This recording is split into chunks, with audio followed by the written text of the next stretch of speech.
Good morning. चलिए हम लोग फिर नए लेक्चर में मिल रहे हैं। ये आपका व्याकरण है।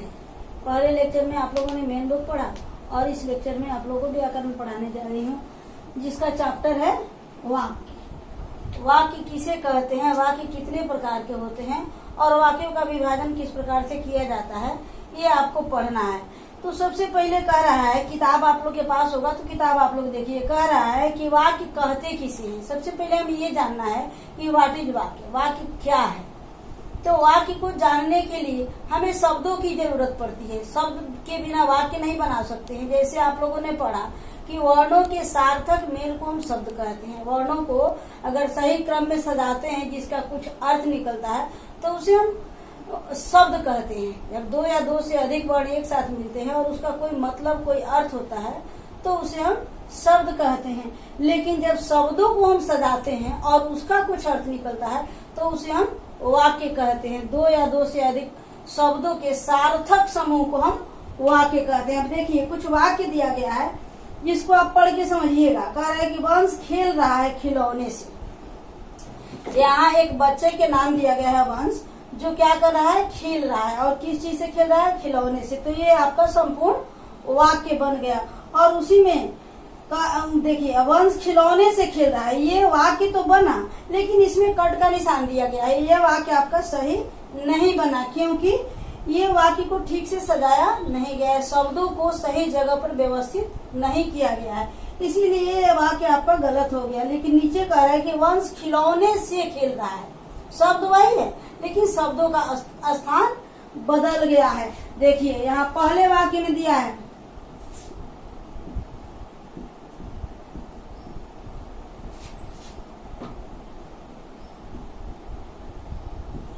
हमारा अक्सर वाक्य में अंत में आता है, लेकिन इसमें बीच में कर दिया गया है।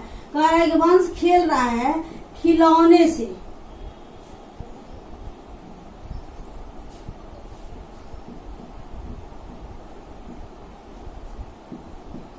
और इसके सामने अब देखिएगा कि कट के निशान दिया गया है, यानी ये वाक्य हमारा सही नहीं है। शब्द सही है, लेकिन शब्दों को सही स्थान पर पिरोया नहीं गया है, इसीलिए ये हमारा वाक्य गलत हो गया है। लेकिन कह रहा है कि वंश खिलौने से खेल रहा है।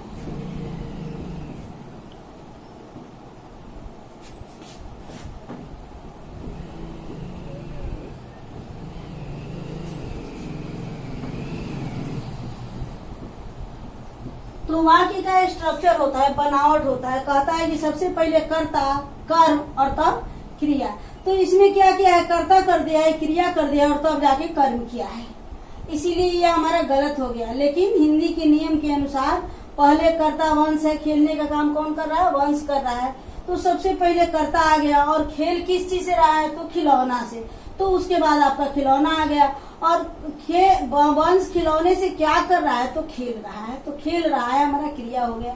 तो इस प्रकार से ये हमारा वाक्य जो है सो सही हो गया। इसके सामने आप देखिएगा किताब में, ये सही की निशान दिया गया है। यानी वाक्य में कहाँ हमको कर्ता रखना है, कहाँ कर्म रखना है, कहाँ क्रिया रखना है, उसके अनुसार अगर हम सजाते हैं तो हमारा वाक्य जो है सो सही होता है। दूसरा वाक्य दिया गया कि वे फुटबॉल वे फुटबॉल रहे हैं। तो ये भी गलत हो गया। कह रहा है कि पहले दे दिया है खेल, तब दिया है वे और तब दिया है फुटबॉल। यानी पहले देना चाहिए वे, क्योंकि वे इसमें करता है, खेलने का काम वे कर रहे हैं। तो यहाँ पहले अगर वे रहेगा तभी हमारा वाक्य सही होगा। देखिए, गलत वाक्य हम लिख रहे हैं। खेल वे फुटबॉल रहे हैं।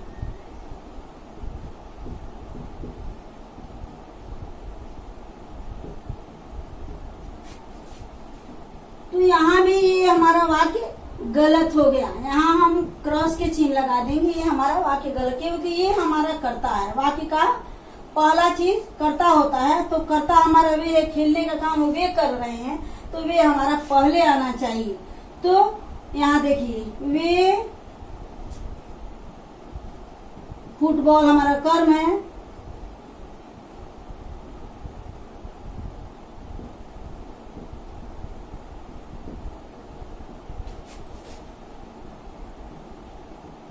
तो ये हमारा वाक्य सही हो गया।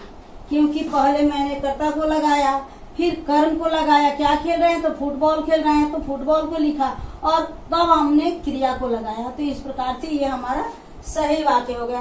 तो कहने का मतलब है कि शब्दों के सार्थक समूह, शब्द सार्थक तो हूँ ही, और उनको सजाना भी सही जगह पर है। तो अगर हम सही जगह पर सजाते हैं और उसका सही अर्थ निकलता है, तब हम उसे वाक्य कहते हैं। अब कह रहे, देखिए यहाँ परिभाषा दिया है, दो या दो से अधिक शब्दों के सार्थक समूह को वाक्य कहते हैं। वाक्य किसे कहते हैं? दो या दो से अधिक शब्दों के सार्थक समूह, सार्थक अर्थ के साथ, जिसका अर्थ निकल जाए उसे हम वाक्य कहते हैं। अब कह रहे कि वाक्य को दो भागों में बांटा गया है। वाक्य को पिछले किताब से, पिछले लेक्चर में मैंने ही पढ़ाया है, लेकिन ये नए किताब से फिर मैंने पाठ 4 पढ़ा रही हूँ, और इसका यही पाठ है वाक्य। तो इसमें कह रहा है कि वाक्य के 2 अंग होते हैं। वाक्यों को अगर हम तोड़ेंगे, बांटेंगे, तो 2 भाग में बांटेंगे, एक उद्देश्य और दूसरा विधेय। उद्देश्य किसे कहते हैं? तो वाक्य में जिसके विषय में कुछ कहा जाए। वाक्य अगर हम पढ़ते हैं या लिखते हैं तो वाक्य में देखते हैं, जैसे इसमें वंश के बारे में कहा गया, इसमें वे के बारे में कहा गया, वे वह का बहुवचन होता है, तो इसमें वे के बारे में कहा गया। तो वाक्य में जिसके विषय में कुछ कहते हैं उसे हम उद्देश्य कहते हैं। जैसे इस वाक्य में ये उद्देश्य हो गया, और इस वाक्य में ये उद्देश्य हो गया, और बाकी जितना बच जाता है वह हमारा हो जाता है विधेय। तो वाक्य में जिसके विषय में कुछ कहा जाए उसे हम उद्देश्य कहते हैं, और उद्देश्य के विषय में जो कुछ कहा जाए, जैसे हम यहाँ वंश के विषय में कह रहे हैं कि वंश जो है सो खिलौना से खेल रहा है, इस वाक्य में भी वंश हो गया और इस वाक्य में वे हो गया। तो वाक्य में वंश के विषय में कहा जा रहा है तो वंश हमारा उद्देश्य होगा, और वंश के विषय में बाकी जितना भी चीज लिखा गया है वह वंश के विषय में है कि वह खिलौना से खेल रहा है। तो यहाँ जो भी बचता है हमारे पास वो सारा का सारा हमारा विधेय हो जाता है। तो इस प्रकार से वाक्य के 2 अंग होते हैं, और एक को उद्देश्य कहते हैं और दूसरे को विधेय कहते हैं। नीचे देखिए कुछ वाक्य दिया गया है, कह रहा है कि उद्देश्य, वाक्य में जिसके विषय में कुछ कहा जाए उसे उद्देश्य कहते हैं, यानी कर्ता को हम उद्देश्य कहते हैं। और देखिए वैभव फल खाता है, और वैभव को कलर चेंज कर दिया गया है, यानी इस वाक्य में वैभव जो है सो हमारा उद्देश्य हो गया। नव्या चित्र बना रही है, इसमें चित्र बनाने का काम हो रहा है, और बना कौन रही है? नव्या। तो नव्या जो है सो हमारा उद्देश्य हो गई, और बाकी जो बचा हुआ भाग है वह हमारा विधेय हो गया। फिर कह रहा है कि वाक्यों में रंगीन शब्द हमारा उद्देश्य है। अगर आपको हम कोई वाक्य दे दे, 5 को वाक्य दे दे और कहें कि इसमें से उद्देश्य और विधेय को छाटिए, तो सबसे पहले आपको उस वाक्य में कर्ता को खोजना होगा, और कर्ता जो है सो हमारा उद्देश्य होता है, यानी उस वाक्य में जो क्रिया हो रही है वह करने वाला जो है वही हमारा उद्देश्य है। और वाक्य में जो कर्ता है उसी के विषय में हम बात करते हैं, यानी मोहन पढ़ रहा है तो मोहन के विषय में बात कर रहे हैं कि मोहन जो है सो पढ़ने का काम कर रहा है, तो मोहन हमारा उद्देश्य हो गया और पढ़ रहा है हमारा विधेय हो गया। तो उसी प्रकार से वाक्य में रंगीन शब्द जो है सो उद्देश्य हुआ, और बचा हुआ शब्द हमारा विधेय हो गया। नीचे वाला में विधेय को भी कलर कर दिया है, कह रहे हैं कि वैभव फल खाता है, तो वैभव ऊपर वाला में कलर किया गया है और नीचे वाला में फल खाता है कलर किया गया, यानी ऊपर वाला में उद्देश्य को छांटा गया है और नीचे वाले में विधेय को छांटा गया है। फिर कह रहे हैं कि नव्या चित्र बना रही है, तो चित्र बना रही है हमारा विधेय हो गया, और नव्या जो है सो हमारा उद्देश्य हो गई। अब पीछे कुछ वाक्य दिया गया है, इसको मैं आपको दे रही हूँ, चाहे बता रही हूँ, देखिए इसको ध्यान से देखिएगा।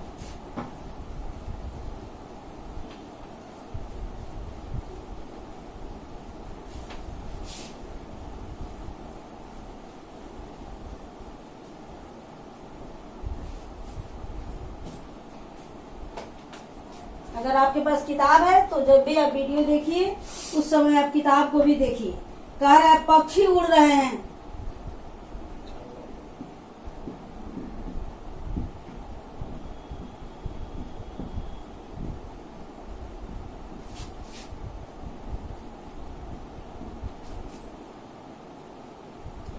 अब यहाँ है लगाया है, इसका मतलब ये हमारा बहुवचन है। है का बहुवचन हो जाता है। और पक्षी एक वचन में भी पक्षी ही होता है और बहुवचन में भी पक्षी ही होता है। तो इसमें उड़ने का काम हो रहा है, तो इसमें हमारा उद्देश्य हो गया। यहाँ आप 2 कॉलम बनाइएगा।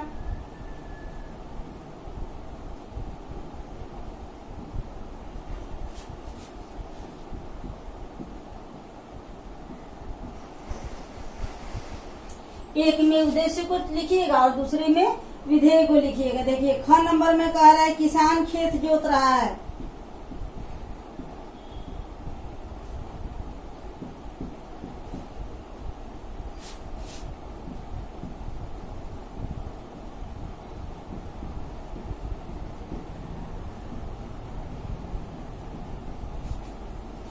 ग में कह रहा है बिल्ली दूध पी गई।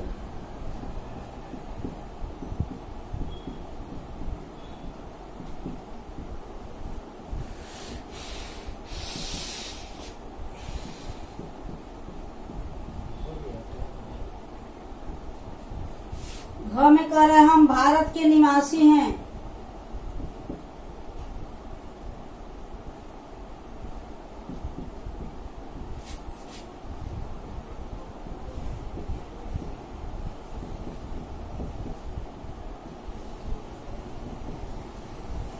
और नीचे कह रहा लड़का पतंग उड़ा रहा है।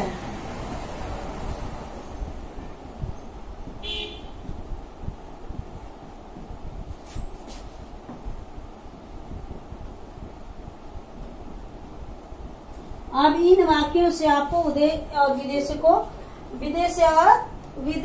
और विधेय को छांटना है। तो पहले में आपका हो गया पक्षी और विधेय में हो जाएगा उड़ रहे हैं।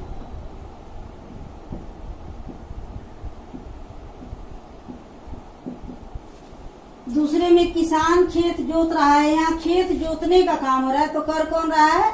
किसान। यानी किसान हमारा कर्ता भी है और किसान ही हमारा उद्देश्य भी है। तो इसमें हो जाएगा हमारा किसान और यहाँ हो जाएगा खेत जोत रहे हैं।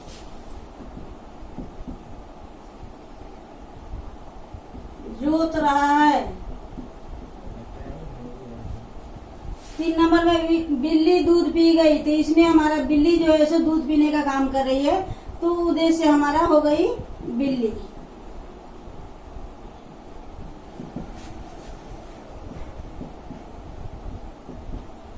दूध पी गई हो गया विधेय। अब हम भारत के निवासी हैं, तो भारत के निवासी हैं कौन है? तो हम हो जाएगा हमारा उद्देश्य।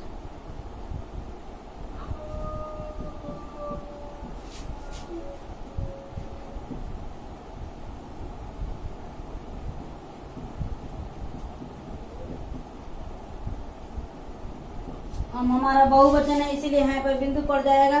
फिर कह रहे हैं कि लड़का पतंग उड़ा रहा है। यहाँ पतंग उड़ाने का काम हो रहा है, यहाँ उड़ाने का क्रिया हो गया और पतंग हमारा कर्म हो गया। तो इसमें हमारा उड़ाने का काम कौन कर रहा है? तो लड़का। तो यहाँ लड़का हमारा उद्देश्य हो गया।